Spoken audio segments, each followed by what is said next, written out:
ഇത് നമ്മുടെ വീടിൻ്റെ താഴത്തെ ഭാഗത്ത് ഇന്നലെ കയറിയ വെള്ളമായിരുന്നു. സാധാരണ എല്ലാ മഴക്കാലത്തും നമുക്കിങ്ങനെ വെള്ളം വരാറുണ്ട് എന്ന് വെച്ച് വലിയ ബുദ്ധിമുട്ടുകളൊന്നും ഉണ്ടാവാറില്ല.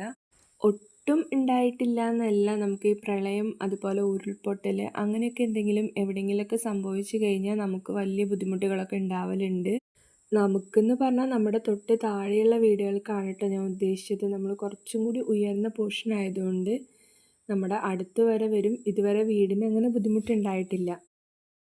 പ്രളയത്തിൻ്റെയൊക്കെ സമയത്ത് നമ്മുടെ താഴത്തുള്ള വീടുകളൊക്കെ മുങ്ങിയിട്ടുണ്ടായിരുന്നു. ഇന്നിപ്പോൾ നമുക്ക് കുളമൊക്കെ ഒന്ന് മുങ്ങി പാടത്തൊക്കെ വെള്ളം വന്നിട്ടുണ്ട്, അത്രയൊക്കെ ഉണ്ടായിട്ടുള്ളൂ.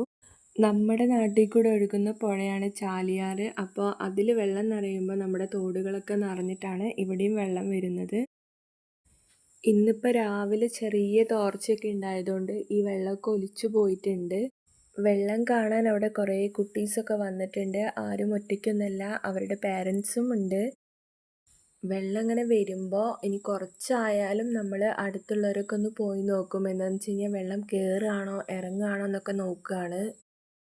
അങ്ങനെ രാവിലെ ശ്രീയേട്ടൻ പോയി നോക്കിയപ്പോൾ നൈനമോളും കൂടെ പോയതായിരുന്നു. വെള്ളത്തിലൊക്കെ ഒന്ന് കളിക്കാമല്ലോ. ഈ കുളത്തിന് നല്ലോണം ആഴമുണ്ട്. ഇപ്പോൾ സ്റ്റെപ്പിൻ്റെ ഒക്കെ മുകളിൽ വെള്ളം വന്നേക്കാണ്. ഞാനൊക്കെ ഇറങ്ങിക്കഴിഞ്ഞാൽ മുങ്ങിപ്പോവും, അല്ലാതെ തന്നെ മുങ്ങിപ്പോവും. ഇപ്പോൾ ശ്രീയേട്ടൻ ഉള്ളതുകൊണ്ട് മാത്രമാണ് നൈന ഇങ്ങനെ ഇറങ്ങി നിൽക്കുന്നത്. ഈ കാണുന്ന കവുങ്ങുന്തോട്ടത്തിൻ്റെ ബാക്കിലായിട്ട് നമുക്കൊരു തോടുണ്ട്. ആ തോടൊക്കെ നിറഞ്ഞിട്ടാണ് ഇവിടേക്ക് വെള്ളം വരുന്നത്.